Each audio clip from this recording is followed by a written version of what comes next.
Bonsoir. Vous êtes toujours là, c'est bien.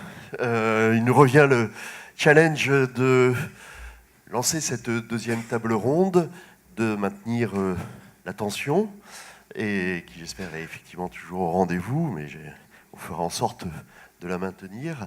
Et donc, assez rapidement, on va rentrer dans le vif du sujet. Je vais juste rapidement faire donc, la présentation du panel de cette seconde table ronde, où on essaiera d'aborder plus directement les questions autour des modèles d'affaires. Donc, je vais, par ordre en fait, de présence sur cette table ronde, Gabriel Gauthier, donc, que vous venez d'entendre. Et ensuite, Jean-François Panciolelli, qui est président de GFI Informatique. Là, non, oh là là là là, excusez-moi. Ça va être plus simple, on va le faire chacun à notre tour. Oui. D'accord, je suis le directeur exécutif du secteur public santé sociale de GFI Informatique et le vice-président du pôle de compétitivité Advancity. Ah ouais, il y en avait, effectivement. Allez-y, je vais vous laisser vous présenter, comme ça sera beaucoup plus simple et plus précis. D'accord, bonjour, donc moi je suis Isabelle Barraud-Sarfati, je suis consultante en économie urbaine.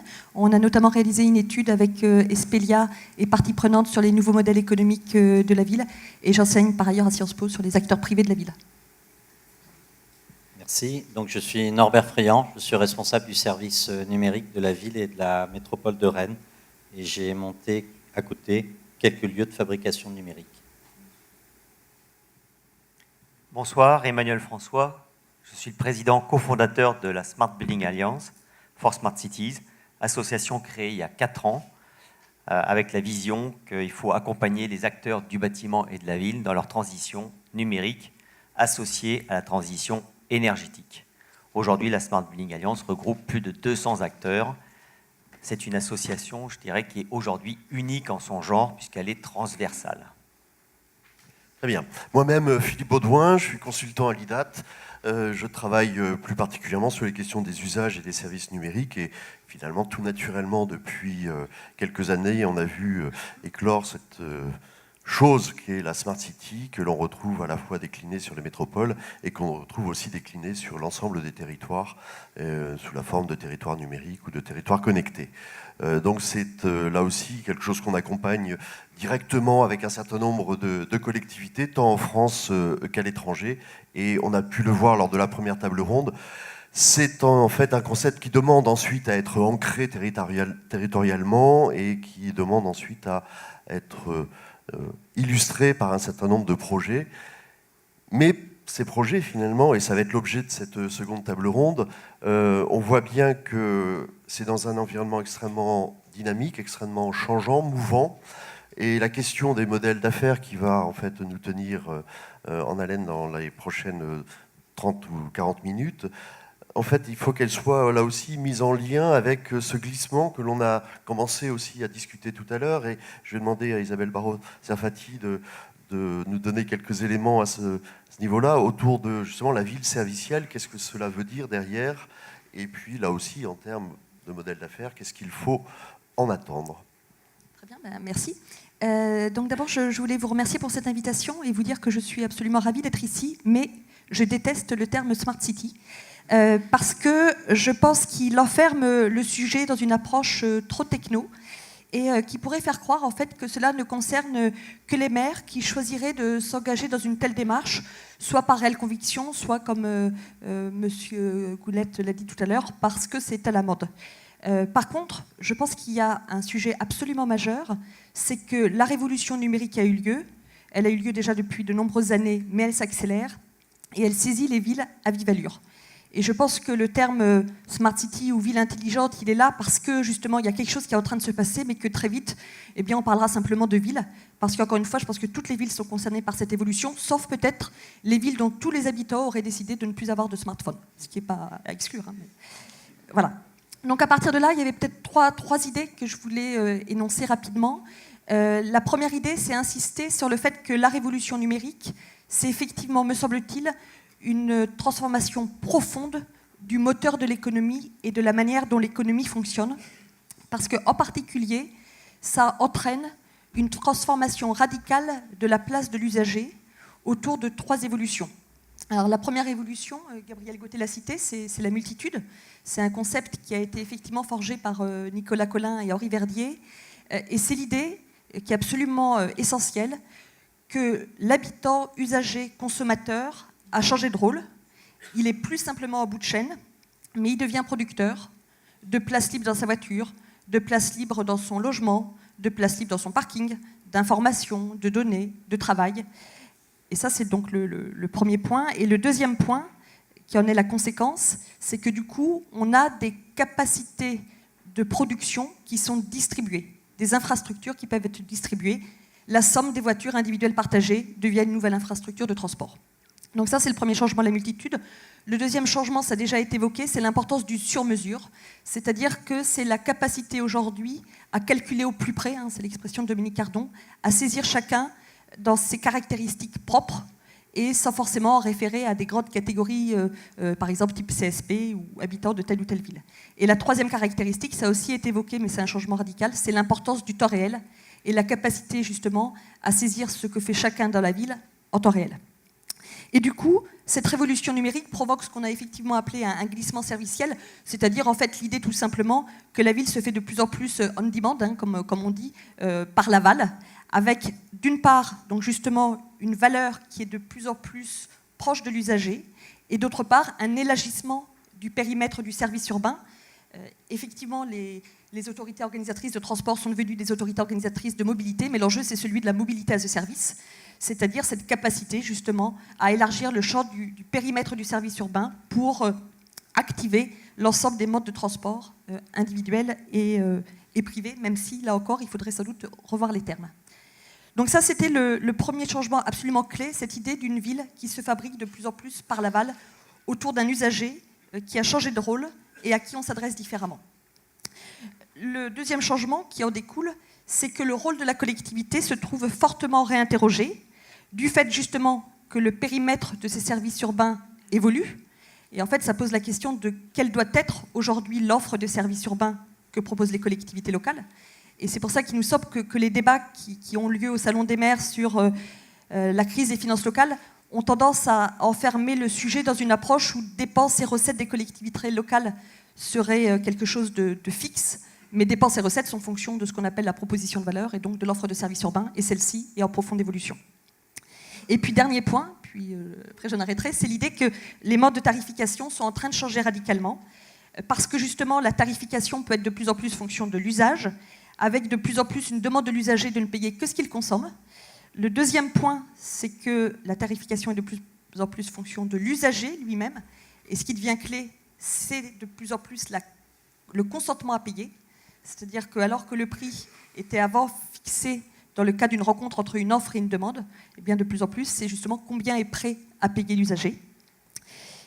Et le troisième point autour de la tarification, c'est l'idée de la généralisation des modèles de l'effacement, qui jusqu'à présent étaient des modèles de l'énergie. Pour éviter les pics de consommation, j'allais inciter certains consommateurs à différer leur consommation, et on voit bien que ce modèle concerne aujourd'hui l'ensemble des flux de la ville. C'est l'exemple du péage positif qui est mené comme expérimentation par Boulogne-Billancourt, avec l'idée qu'on sera prêt à payer les usagers qui renonceraient à un déplacement. Et donc on voit bien que tout ça pose plein de questions, que les modèles de tarification sont en train d'évoluer très fortement, mais que le modèle de tarification, c'est évidemment un enjeu financier, mais c'est d'abord un enjeu politique. Et c'est pour ça que, me semble-t-il, cette question du business model de la ville saisie par la révolution numérique est absolument majeure. Merci Isabelle pour cette première intervention. On essaiera de revenir, mais je vais avoir un timing assez serré qui fait que je vais passer la parole à Norbert pour compléter et peut-être revenir cette fois-ci sur le terrain avec l'approche de Rennes autour du dispositif des LabFab et de la Fab City, comme là aussi approche nouvelle du développement de services au bénéfice de la ville et bien sûr de ses acteurs. Nouvelle, complémentaire. En tout cas, c'est un plaisir d'être parmi vous. C'est un plaisir d'intervenir après vous, Isabelle, parce que j'acquiesce complètement et j'essaie de prolonger, en tout cas, ce que vous avez dit. En effet, je partage aussi le mot Smart City et ce que vous en ressentez un peu. Donc, j'essaye de la vivre au plus près du terrain. Je trouve que notre radar, ça a été dit dans les interventions précédentes, notre radar institutionnel ou de gouvernance, il s'est peut-être arrêté à un moment donné et puis il n'avait pas la capacité à observer, à être dans la rue, nos labos de recherche, nos Donc on a cherché à créer sur le territoire de Rennes, de la ville de Rennes et de Rennes Métropole. D'ailleurs, la devise de Rennes, la ville de Rennes, depuis plus de 20 ans, c'est vivre en intelligence. Donc en effet, probablement ça a déjà été anticipé. Ça a été anticipé aussi, certes la ville servicielle, mais certes les infrastructures aussi nécessaires, avec un choix politique d'être en possession de propriété de certaines infrastructures, notamment la fibre optique. Je me souviens, on s'est rencontrés il y a déjà quelques années. Rennes avait un petit peu dépassé la ligne à un moment donné avant l'établissement de certaines lois. Et en effet, on a pu être propriétaire de la fibre optique très très tôt pour aller interconnecter des services publics notamment. Ce qui d'ailleurs a été une excellente opération financière. Et moi, je viens de grands groupes, du monde privé. Et c'est vrai que peut-être je me suis un peu trompé en arrivant dans la collectivité. La première année que je suis arrivé, je vais voir la responsable des finances. On a fait un chiffre d'affaires de temps, on a un résultat net positif. Voilà, elle tombe de sa chaise. Il faut la réanimer. Voilà, le monde était un petit peu différent. Et finalement, on a pu avancer. Et grâce à cette infrastructure, nous avons pu, au service numérique, qui s'appelait TIC, avoir certaines capacités, aller au-delà et tester des innovations, des capteurs, s'appuyer sur ce socle technologique hyper puissant sur les territoires, industrie des télécoms, Minitel, qui était un petit peu d'un autre temps. Mais les compétences sont là. Ça apparaît pas forcément au bilan, les compétences, mais les compétences humaines déjà sont là. Voilà, donc on a pu travailler en proximité. Donc cette culture de la proximité aussi des quartiers et installer des Fab Labs. Ça ne s'appelait pas encore comme ça, maintenant ça s'appelle comme ça. D'ailleurs, on les a appelés Lab Fab pour franciser, laboratoire de fabrication numérique, parce qu'on a eu pas mal de partenariats avec des communautés francophones à travers le monde, Euroméditerranée ou Montréal, Vietnam par exemple, Innov Africa qu'on a pu monter. Et en fait, ces laboratoires de fabrication numérique ont été d'excellents tiers-lieux en dehors de la collectivité ou en dehors de grands groupes pour réaliser de l'hybridation. De l'hybridation, en fait, testée. Et changer de logiciel aussi. Essayer d'adopter, en fait, à la collectivité et à ces grands groupes qui rencontraient finalement dans leur innovation un peu de difficulté à être agiles, essayer d'adopter justement ce qu'on a pu rencontrer il y a quelques années dans le logiciel libre notamment. Et également aussi dans la constitution des wikis, c'est-à-dire des bases participatives, co-créatives, se décentraliser. Ça, pas évident. Pas évident parce que l'unité de lieu, l'unité de temps, on la pratique quand même dans les collectivités comme dans les grands groupes. Voilà. Donc, par exemple, ce week-end, nous avons fait un marathon créatif. Alors, un remix. Vous avez entendu parler des biblio-remix, des muséo-remix, ça vient du domaine de la culture. Eh bien, on essaye de détourner ces pratiques-là. Ça va plus loin que les hackathons parce qu'on est en situation dans le lieu et on essaye en 54 heures chrono. Donc, la recette, elle est intangible. Par contre, on ne sait pas forcément ce que l'on va produire au bout. Là, on a 8 projets qui sont allés suffisamment loin pour être accompagnés dans nos incubateurs aujourd'hui. Donc la thématique, c'est la mobilité dans la ville, parce que Rennes a cherché à s'orienter sur la mobilité et le numérique, croiser mobilité et numérique. Donc ça s'appelle, ce marathon créatif, Métro Mix. Et nous avons donc réussi à détecter des projets qui vont être accompagnés jusqu'à un événement que nous portons au mois de mars prochain, qui s'appelle donc In-Out. In pour les labos et Out pour sur le terrain, où nous allons hybrider et tester ces pratiques. Je peux vous dire que ça rencontre déjà ces modèles économiques. Aujourd'hui, nous avons des partenariats avec des grands groupes. Vous en avez cité quelques-uns tout à l'heure, on les retrouve. Mais également aussi des grands groupes, par exemple, un grand groupe du bricolage, Leroy Merlin. 22 000 collaborateurs et des collaborateurs qui ont un petit peu envie de sortir des cases par moment. Alors, est-ce qu'ils font ces innovations dans leur garage le vendredi ou le dimanche ? Ou est-ce qu'on les autorise justement pour aller créer et provoquer cette innovation de périphérie, en fait ? Cette innovation qui est parfois un peu, là aussi dans l'âge de la multitude, avec les outils numériques que nous avons dans la poche aujourd'hui, c'est peut-être intéressant d'aller chercher aussi cette longue traîne de la créativité. Je vois que tu me demandes de passer le micro. Je vais te demander effectivement de passer le micro, mais je reviendrai vers toi parce qu'il y a quelques éléments complémentaires que je souhaiterais aborder sur ce que tu commences à dire en termes de mobilisation des partenaires et toujours aussi dans cette approche de nouveaux modèles. Mais je voudrais quand même laisser la possibilité à chacun de s'exprimer dans un premier tour de table. Et donc, je vais demander à Emmanuel de continuer, cette fois-ci avec un éclairage un peu différent. On va revenir sur peut-être l'aspect plus aménagement, quartier, immobilier, et là aussi essayer de comprendre ce qui se joue en termes de nouveaux modèles d'affaires autour de ces îlots connectés, ces immeubles connectés, cet ensemble connecté qui, quelque part, le bâti, est une composante fortement importante de la ville. Tout à fait, oui, tout à fait. D'abord, merci pour ces interventions que je partage à 100%. C'est vrai qu'à la SBA, on parle même beaucoup plus de smart territory que de smart city.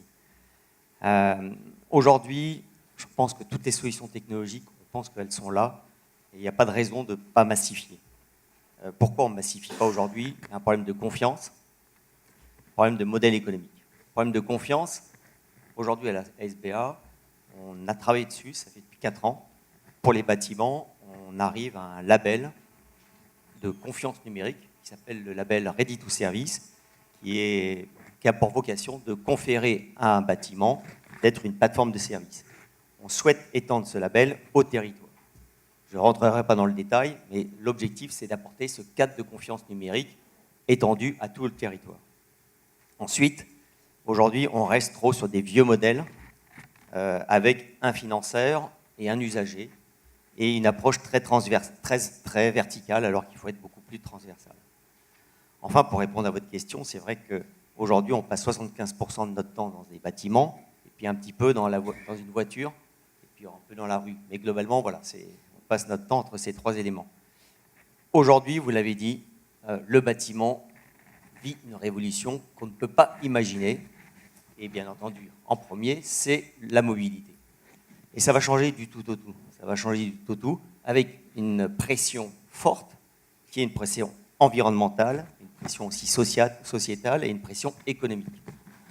Donc c'est vrai qu'il faut réinventer tous ces modes de fonctionnement et tous ces modes de pensée, changer et passer aussi d'un mode statique. Aujourd'hui, on est dans des modèles économiques statiques à des modèles dynamiques. Globalement, pour répondre à ces problématiques, il y a une chose que je voudrais souligner, c'est vous l'avez dit Isabelle, on passe dans une économie servicielle et on n'est plus dans la propriété mais dans l'usage. C'est fondamental. C'est un vrai changement et c'est ce qui va impacter justement la révolution de l'automobile et la révolution du bâtiment, puisqu'on ne va plus parler d'automobile mais de mobilité, et on va plus parler de bâtiment mais d'espace, multi-usage. Et donc des services autour de la mobilité et des espaces. Et maintenant, tout à l'heure, Isabelle l'a dit, on passe d'un consommateur qui était spectateur à un consommateur qui est informé effectivement en temps réel et qui doit être acteur grâce à des nouveaux modèles économiques.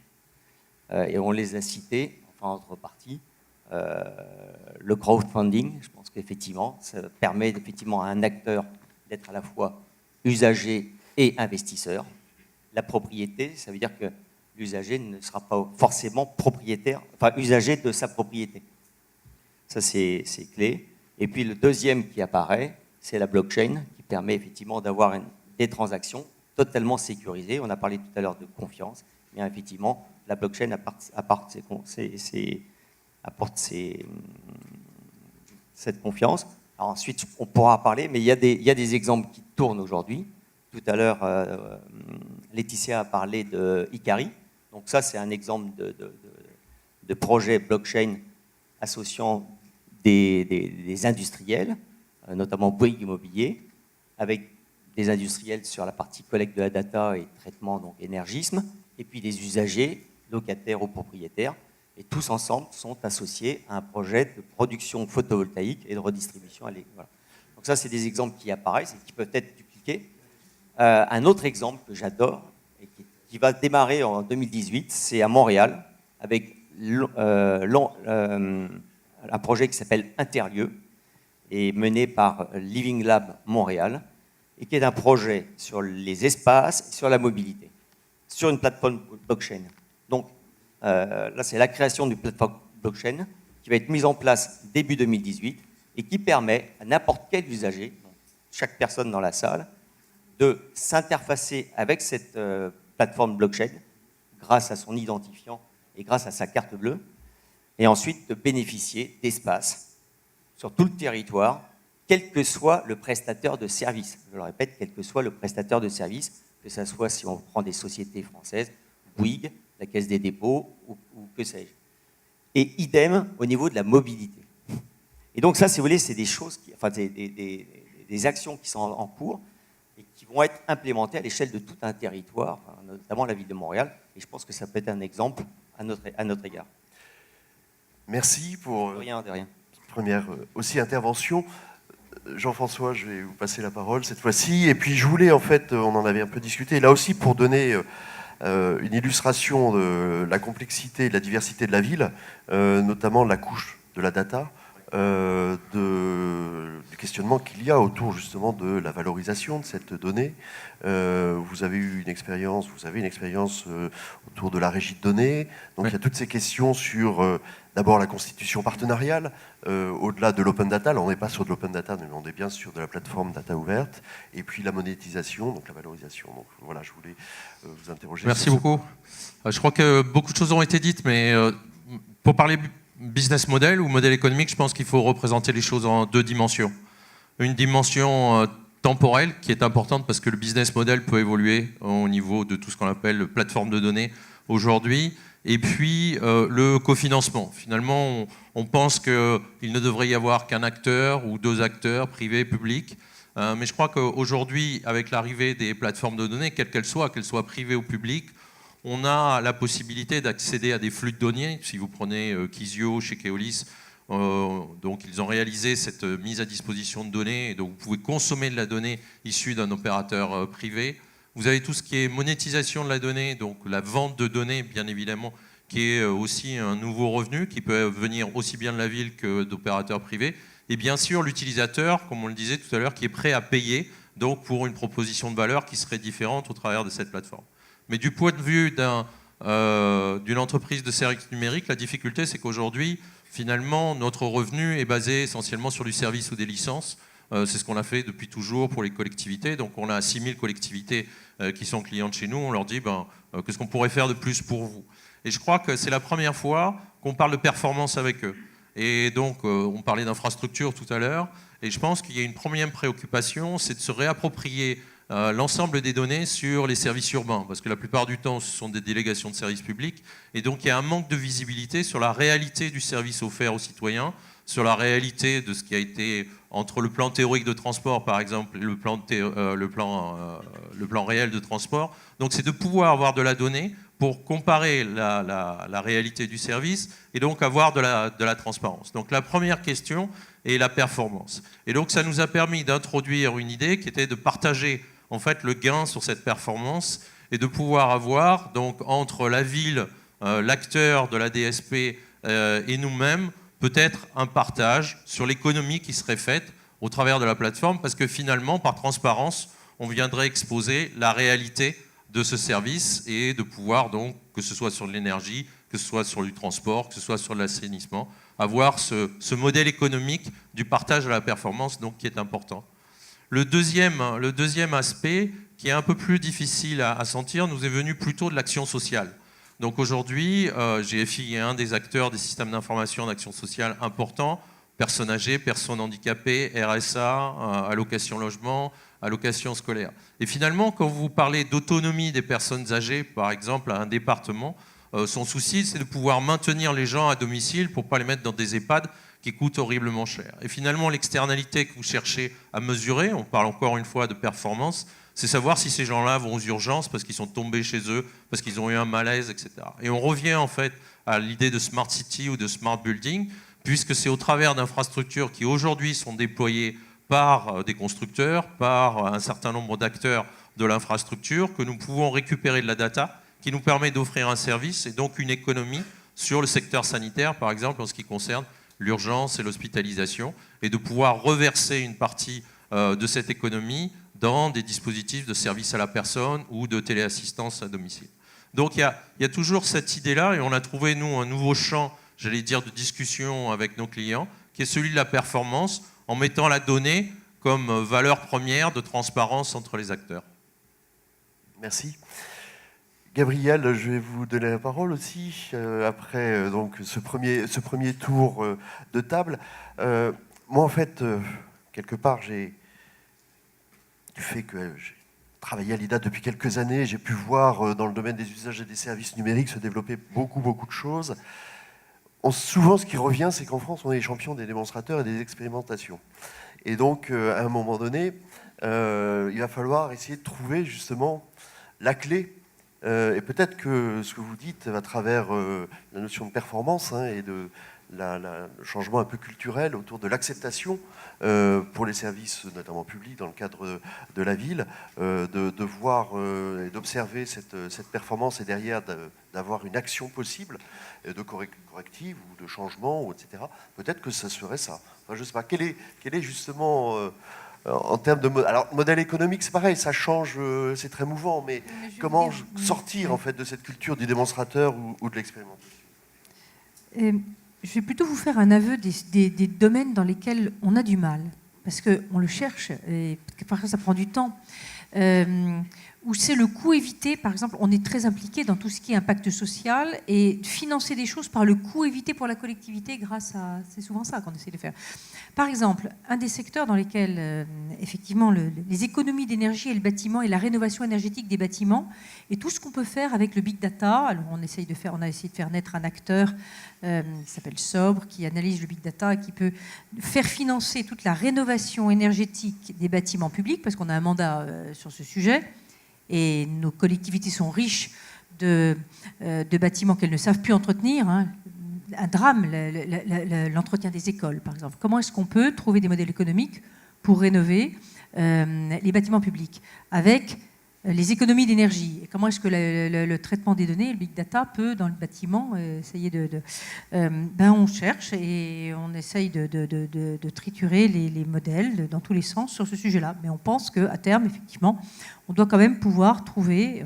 alors on l'a fait dans les universités, on commence à le faire, on a rénové les lycées d'Alsace, les collèges du Loiret, les 100 écoles de la ville de Paris, en finançant des investissements qui, sur le long terme, c'est des contrats de performance énergétique, à condition qu'ils soient bien libellés et qu'on arrive à prouver, et on est en train d'accompagner la région Île-de-France dans la rénovation de 240 de ces 450 lycées, c'est énorme.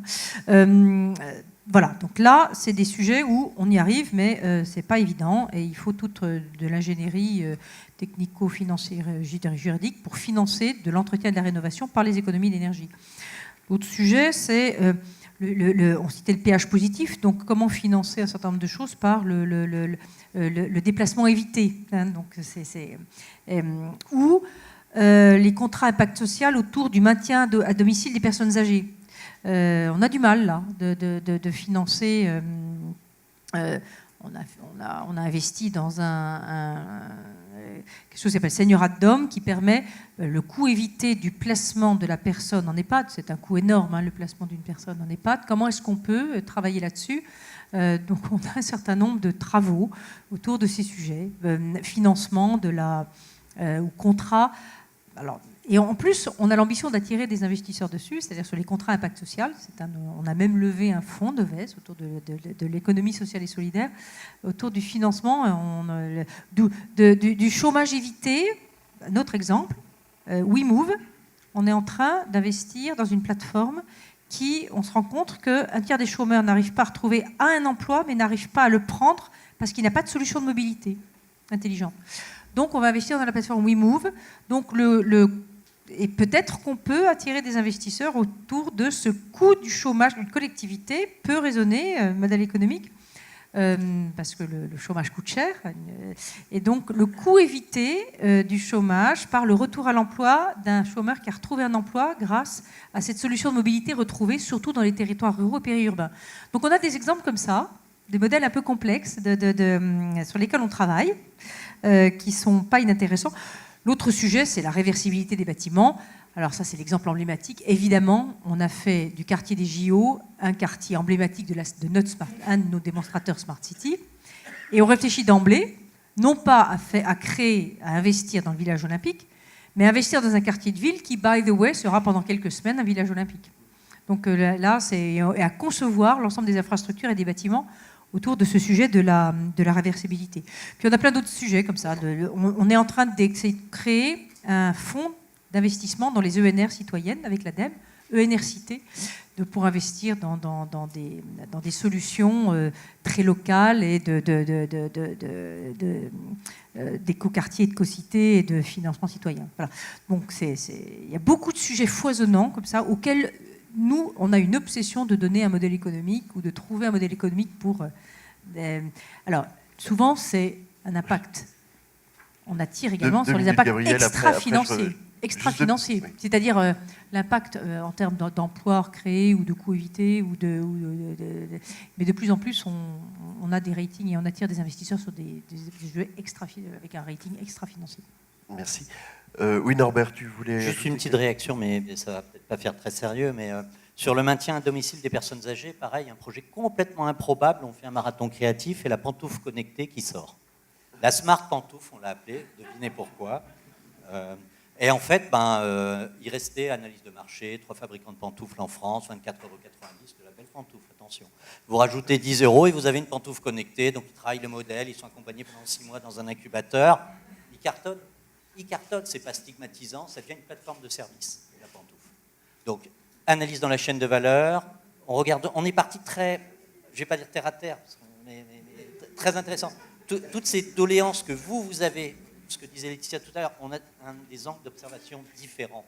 Et je crois que c'est vraiment très intéressant de se les partager. Après, de faire ces marathons créatifs très terre à terre. Vous avez une problématique, et on va vous trouver les ingénieurs et les ingénieux pour vous la résoudre. Parce que moi, je crois que la Smart City, c'est transformer, nous, en tout cas, un territoire d'ingénieurs en un territoire d'ingénieux. Et faire plutôt l'approche par le design d'usage, en fait. Je ne savais pas que l'autonomie des personnes âgées allait nous mener là-dessus, mais juste au-delà du joke sur la pantoufle connectée, en fait, il faut savoir que... Oui, qui est réel, bien sûr.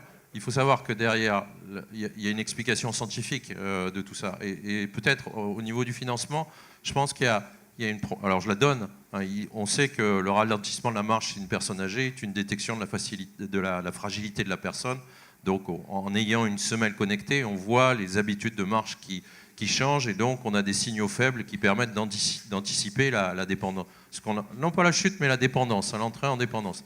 Donc, c'est bien réel, ça a été documenté par le Gérontopole à Toulouse, enfin, c'est extrêmement bien fait. Et je pense que quand on parle financement et modèle économique, il faut se poser la question aussi du fondement. Alors, je pense qu'il y a des gens qui sont très ingénieux, mais ceux qui ont réussi et qui sont les plus ingénieux se sont sans doute basés sur une partie scientifique, alors on est parmi des ingénieurs ici, qui est relativement élaborée, d'accord, sous des couverts de choses qui sont sympathiques, intéressantes. Il y a énormément d'intelligence embarquée, à la fois dans les capteurs, à la fois dans les plateformes, à la fois dans la conception des bâtiments et des choses comme ça. Donc je pense qu'il y a un métier, il ne faut pas opposer l'ingénieux qui sortirait effectivement la pantoufle. C'est l'alliance de la pantoufle et la semelle connectée qui a fait le succès du produit en l'occurrence, et la capacité d'une collectivité, par exemple, à mettre une intégration autour de ça. Ce que je vais essayer de dire, c'est que souvent on a des échecs, et je ne sais plus qui est-ce qui parlait en disant il faut soutenir les startups, etc. Il y a beaucoup de fake, il y a beaucoup de MeToo, il y a beaucoup de choses qui ne servent absolument à rien. D'accord ? Et je suis très impressionné par l'argent qui est dispensé à l'intérieur de ces structures, pour le dire très franchement, parce qu'on voit que derrière, il y a parfois un beau slideware, comme on dit, mais le firmware est un peu plus hasardeux.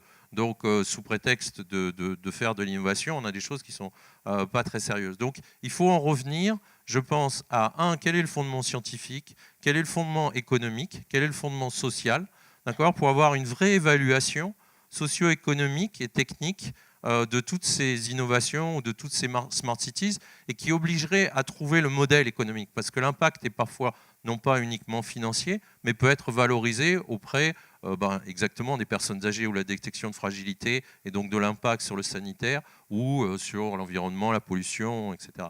Donc je pense qu'il y a une complexité rare dans les smart cities qu'il ne faut pas négliger. Ce n'est pas de l'ordre du gadget, et la difficulté à trouver des modèles économiques et cette absence d'évaluation sociale, économique et technique.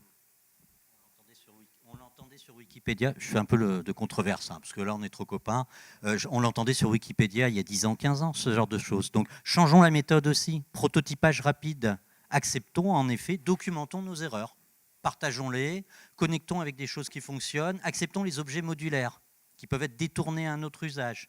C'est le principe de l'open source. On parle beaucoup d'open data, mais il y a aussi les API, les applications. Acceptons de financer et de verser en bien commun avec de l'argent public des bouts de code qui sont des connecteurs et qui pourront être utiles. C'est un très bon investissement. On aura un retour. Bon, d'une controverse, finalement, c'est un complément. J'aurais à revenir quand même, parce que c'est le sujet sur les modèles économiques et sur les modèles d'affaires. Aujourd'hui, à cause du numérique, on voit qu'on rentre vraiment dans une approche servicielle et transversale, avec un floutage complet des métiers. Et ça, je pense que c'est quelque chose qu'il faut avoir en tête. Je vous donne 2 exemples. Nissan, Renault, donc se met sur la mobilité. Enfin, c'est un constructeur automobile qui se met sur les services autour de la mobilité, avec un exemple, je crois, qui est démarré sur Nantes, sur la mobilité partagée. Mais ils vont au-delà. Ils ont une expérience qui a duré pendant 1 an à Copenhague sur l'énergie. Parce qu'effectivement, sur des véhicules électriques, la batterie mise en réseau, elle devient un acteur du smart grid. Donc d'un seul coup, vous avez un acteur automobile qui devient un acteur de la mobilité et qui devient un acteur de l'énergie. Voilà. Donc ça, c'est des modèles économiques qui sont en train de changer. C'est des choses qui sont fondamentales. Un autre exemple, les promoteurs immobiliers. Promoteurs immobiliers, jusqu'à présent, ils cherchent un terrain, ils font construire un bâtiment, ils commercialisent, ils rendent les clés, point à la ligne. Aujourd'hui, ils ont bien compris qu'à partir du moment où le logement est connecté, il y a quelque chose à faire.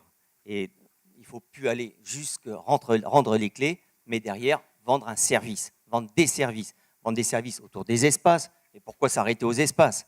Pourquoi pas s'attaquer à la mobilité? Et pourquoi rester au bâtiment? Pourquoi pas être dans l'écoquartier? Et donc, ça veut dire que le promoteur immobilier peut être, entre guillemets, un acteur d'un petit quartier. Il vient peut-être empiéter sur les plates-bandes du maire. Pourquoi pas? Et ça, c'est fondamental. Et on se rend compte qu'effectivement, petit à petit, les frontières se floutent. Et pour finir, parce que c'est vrai que ça va vite, mais ce que je voudrais dire, c'est qu'avec le numérique, on rentre dans le B2C. Ça, il faut le comprendre. Et à partir du moment où on est dans le B2C, la data est très importante.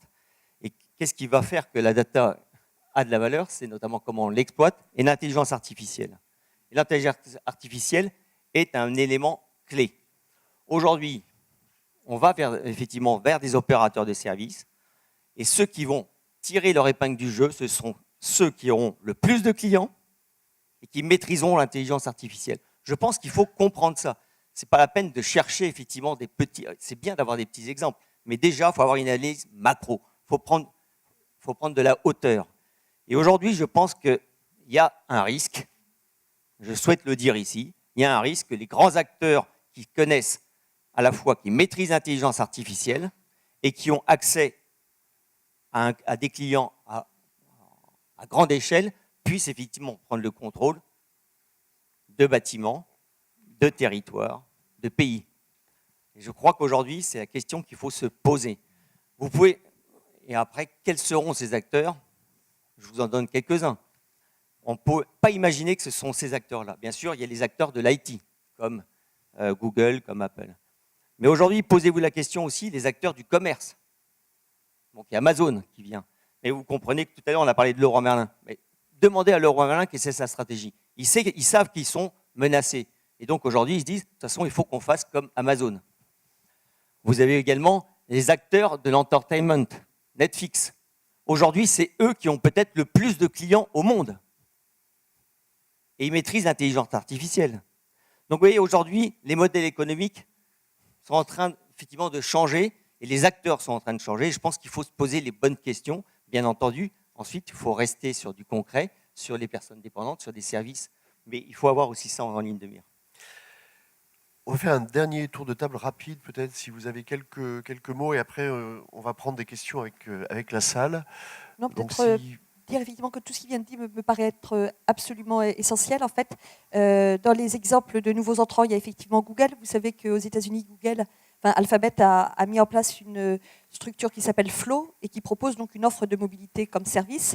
Et en fait, qu'est-ce que fait Flow? En fait, il dit aux collectivités locales, finalement, les subventions publiques que vous versiez aux opérateurs de transport, vous feriez mieux de les verser directement à l'usager ou à des sociétés comme Uber. Donc on voit en fait que ces agrégateurs, ces plateformes, sont en fait capables de venir concurrencer les collectivités locales dans leur rôle même d'autorité organisatrice. Et c'est pour ça que ces sujets sont absolument fondamentaux. Si on parle des startups un peu étonnantes, vous avez peut-être vu qu'il y a une startup qui s'appelle Chaperon, qui propose du copiétoning, c'est-à-dire qui propose en fait via une application de trouver quelqu'un qui va marcher avec soi dans la rue, avec comme bénéfice de pouvoir marcher de manière sécurisée. Et donc l'idée, c'est d'être rémunéré par des entreprises qui financeront comme ça des installations dans des localisations un petit peu éloignées. Et donc on voit bien qu'aussi il y a des frontières qui bougent entre le marchand et le non-marchand. Le vrai sujet aussi, c'est la place de l'individu et du commun, puisqu'on voit que l'individualisation, c'est une manière d'offrir un service personnalisé, mais c'est en même temps une menace par rapport à ce qui était aujourd'hui le commun. Et donc j'espère que toutes ces questions seront à l'agenda du Salon des maires demain. Jean-François, un mot complémentaire? Non, juste, je pense qu'il ne faut pas non plus se faire peur. Bien sûr qu'il y a les GAFA. Il y a 3 scénarios. Il y a un scénario d'hypervision des industriels. Aujourd'hui, donc, on voit bien des gens comme Bouygues, c'est ce qui s'est passé avec le crème de Dijon, des gens comme Eiffage, Vinci, qui vont vers l'économie servicielle, pensent un jour pouvoir gérer l'ensemble de la ville de façon multimodale, on va dire, pas uniquement dans le terme de transport. Et c'est ça, c'est le floutage que vous évoquiez. Le deuxième scénario, c'est celui des collectivités. Les collectivités ont un rôle politique, c'est monsieur qui le disait. Il faut pas se laisser déposséder de ce rôle politique. C'est pour ça que vous êtes élus, c'est pour ça qu'on vous a donné les rênes, entre guillemets. Alors peut-être on vous les donnera moins de façon aveugle et de façon beaucoup plus transparente. Donc au vote sera peut-être lié ce que disait Julie de Pimaudan, une plus grande transparence ou une plus grande interaction entre les citoyens et les élus, et puis peut-être entre les citoyens eux-mêmes, parce que les citoyens ne sont pas si bêtes que ça, ils peuvent eux-mêmes s'autodéterminer. Mais je pense que ce qu'amènent les GAFA, c'est de voir à quel point l'intelligence se crée en réseautant à l'intérieur des différents services. Personne n'a dit à quelqu'un d'utiliser Uber, ou d'utiliser Airbnb, ou d'utiliser Google, ou Apple pour de la musique, ou je ne sais quoi. Et en fait, chaque individu, c'est ça la réflexion qu'il faut avoir, c'est que chaque individu se crée ses services, c'est-à-dire qu'il a un bouquet de services qui lui est offert, et c'est comme ça qu'on doit agir en tant qu'acteur du numérique, mais aussi du physique, hein. C'est Carlo qui en parlait tout à l'heure, et c'est de se dire, mais comment on pourrait imaginer des services produits comme ça, un peu à la volée, et dans lequel l'intelligence est celui de l'utilisateur, c'est-à-dire ne jamais sous-estimer ce citoyen, cet utilisateur, qui finalement a fait sa location de voiture, sa mobilité, sa location de logement ou de lieu de vacances, tout seul, sans rien demander à personne, tout simplement parce que le service était là. Donc ces 3 scénarios, je pense, vont être mélangés, hein, que ce soit l'hypervision des grands acteurs, que ce soit les collectivités qui voudraient tout régenter, ou ces acteurs que moi je nomme de temps en temps barbares, parce qu'on leur a rien demandé, c'est ce que disait madame tout à l'heure, sur l'offre de vélos en libre-service à Paris. Il y a eu une DSP, etc., un truc extraordinaire, ça a duré des mois, voire des années pour changer tout ça. Et puis il y a un mec qui arrive avec des vélos verts, qui en met 400 dans le week-end à Paris, qui dit, ça y est, moi je suis là. Je dis, comment ça, vous êtes là? Qu'est-ce que vous avez fait? Qui vous a autorisé à tout ça? Je dis, je ne gêne pas, j'ai mis quelques vélos, en plus ils sont bien parqués. Voilà. Donc je pense que c'est plus cette réflexion-là, plutôt que de dire il y a un modèle économique ou un autre, qui doit susciter chez vous cette réflexion, parce que vous-même, tous les jours, vous constituez le service. Et que ce soit un acteur privé ou un acteur public qui l'offre, peu importe. Norbert, un mot de conclusion aussi? Ouais, j'ai droit encore. Je vais prendre un angle complètement différent, parce que nous, là, on est vieux, là. On est vieux, hein, si. En fait, on fait des petites... on distribue dans les écoles ce genre de choses. Je ne sais pas qui sait utiliser. C'est la brique de Lego du 21e siècle. C'est la carte Arduino, fabriquée en Europe, 0 empreinte carbone, etc. Open source, open hardware, tout est ouvert. Donc c'est aussi l'apprentissage avec les plus jeunes. J'ai entendu parler donc d'objectiver la donnée, mais le subjectif c'est bien aussi. L'être humain c'est bien aussi, la ville sensible qu'aurait dû nous présenter Carlo. C'est extrêmement intéressant. Et de cet apprentissage, il naît forcément une intensité d'échange qui produira ces services-là. Donc il faut aussi ouvrir, c'est peut-être le nouvel alphabet, l'imprimerie du 21e siècle. Et je crois qu'il faut essayer de casser les codes, de briser les codes de ceux qui réutilisent en fait et se décentraliser, écouter, être en approche. Voilà, la ville sensible. Merci. Gabriel, un dernier mot?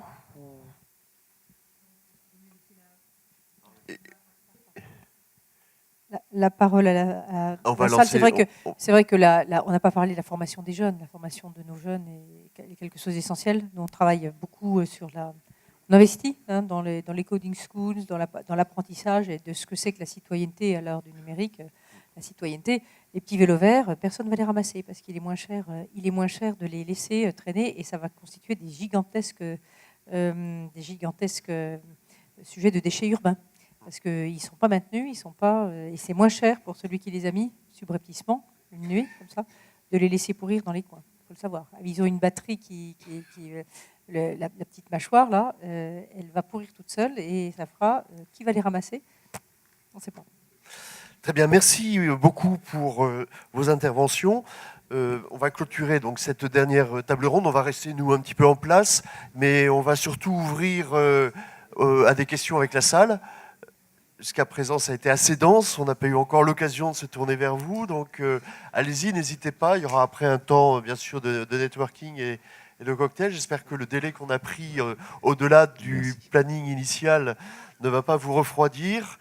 On est là. Et puis, les membres aussi de la première table ronde sont aussi là. Donc, chacun pourra prendre part à répondre aux questions qui pourraient venir. Oui, bonjour, Gauthier Chatelu, je travaille aussi à la Caisse des dépôts chez Gabriel. J'avais une question, en fait, vous avez fait le parallèle entre les nouveaux services qu'on essaye de faire émerger, le droit à l'erreur, et puis d'un autre côté, on a les GAFA et autres. Moi, ce qui me frappe, c'est que des opérateurs sont capables aux États-Unis de lever des dizaines de millions avec un modèle économique dont les gens croient simplement un beau PowerPoint et voient si ça marche ou pas. Je prends un exemple récent comme CityMapper, mais c'était le vrai de Uber et autres. Donc eux, ils se donnent un droit à l'erreur à plusieurs dizaines, centaines de millions. Comment nous, on fait quand on veut faire émerger nos startups et qu'on a tant bien que mal, on leur donne 100 000 euros en disant que c'est quand même, il faudra nous les rembourser un jour.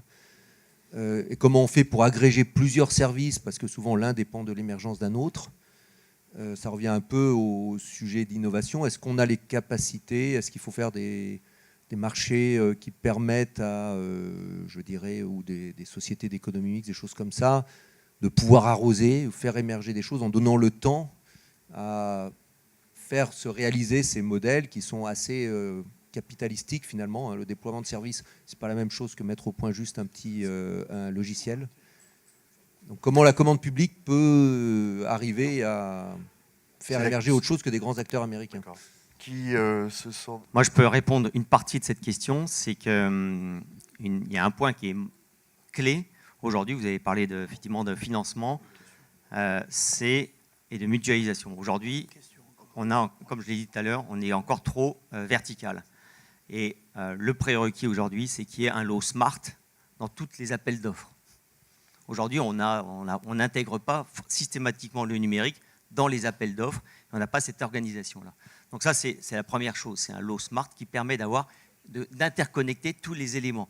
D'ailleurs, quand on fait un appel d'offres sur l'éclairage public, eh bien, il y a le lot smart qui fait comment cet éclairage public il se connecte. Et qu'est-ce qu'on va en faire? Et puis, il faut avoir une vision globale. C'est-à-dire qu'il ne faut pas avoir une vision uniquement sur l'éclairage public, mais par contre sur tous les services qu'on va connecter sur l'éclairage public. Après, la question, c'est comment on le finance. Bah, écoutez, c'est ce qu'on a dit un petit peu tout à l'heure, c'est du financement collaboratif. Et puis, c'est un mélange privé-public, je pense que c'est... Alors après, je pense que... Après, effectivement, au niveau des États-Unis, on est dans des échelles qui sont différentes qu'à notre mais je crois que le déterminant, il est là, c'est la taille du marché. Je pense qu'on est dans des tailles de marché qui n'ont rien à voir avec les États-Unis ou la Chine. Je veux dire, les marchés intérieurs de ces pays-là se suffisent à l'investissement correspondant parce que le retour sur investissement, il est sur 230, 300, 400 millions, 1 milliard d'individus. En France, c'est 60 millions. En Europe, ça pourrait l'être plus. Mais ça demande un peu de travail. Et puis, c'est des mobilisations qui sont plutôt des mobilisations sur des très très grands projets comme Airbus ou d'autres. Je serai vigilant sur l'histoire de la plateforme transverse. Un gros là, qui était bleu, ou qui est toujours bleu d'ailleurs, avec 3 lettres, a essayé de faire ça et a vendu ça à beaucoup de villes en disant, à Lyon notamment, il y avait une idée comme ça de plateforme donc, sur Lyon avec IBM. Voilà, vous voyez. Voilà, d'accord. Ok, je sais pas parce que je voyais les gens de Lyon dire comment. Voilà, de plateforme. Je pense que c'est une très bonne idée. C'est conceptuellement une très bonne idée d'avoir une plateforme très transverse. Je crois qu'il y a comme dans tous les domaines d'information, le problème est plus l'interopérabilité des systèmes. C'est-à-dire que soit on crée son propre standard, et c'est comme Internet il y a quelques années, soit il y a une communauté d'acteurs qui a un intérêt à agir ensemble au-delà des frontières, c'est-à-dire du phénomène de floutage. Et je crois qu'il n'y a pas assez de réflexion, on le voit même dans la mobilité, ça a été relativement douloureux de faire de la multimodalité parce que les acteurs n'ont pas les mêmes normes et les mêmes standards.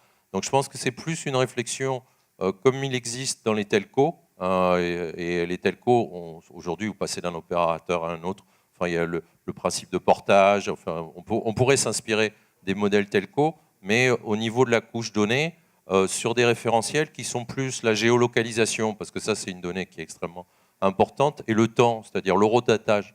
Parce qu'aujourd'hui, gérer des données de ce type, aujourd'hui quand vous les mettez ensemble, il ne faut pas se tromper et faire en sorte que ce que vous pensez être une cause est un effet et inversement. D'accord ? Donc la synchronisation ou un service de synchronisation des données permettrait de répondre plus facilement à ces problèmes d'investissement et de dire à chaque fois qu'on met 100K ou 200K ou 1 million, on a la capacité aussi à connecter et à faire ce système modulaire et non pas... Enfin, on a l'impression qu'il n'y a qu'un seul modèle qui est celui qui va tout tenir entre ses mains, que ce soit d'un point de vue industriel ou que ce soit d'un point de vue GAFA. Mais ça avance, hein, modulaire, interopérable. Je viens avec ma carte de Rennes qui est utilisable, pas sur Paris, hein, désolé, mais dans d'autres villes de France. Donc parce que, voilà, on a réussi à se mettre d'accord après quelques années, en 2015, normalisé. Et puis, en plus, ce qu'on a fait, il y a la CNIL, c'est normal, hein, 15 silos. On est obligé de rendre là, pour le coup, un peu étanche, un peu le bibliothécaire. Il n'a pas besoin de savoir le chemin par lequel je suis passé, et puis combien de fois je suis allé à la piscine avant de venir, etc. Par contre, on a eu, je pense, la subtilité de laisser des cases vides pour aussi s'autoriser le développement d'applications et de services. Et là, rien que sur Rennes, c'est 200 000 cartes. En Bretagne, c'est 700 000. En France, imaginez un petit peu, on commence à avoir des plages de débarquement pour nos startups qui commencent à être intéressantes quand même. Donc continuons, avançons ensemble, voilà. Merci beaucoup. On va en rester là, et surtout pour laisser le temps à la discussion d'après table ronde.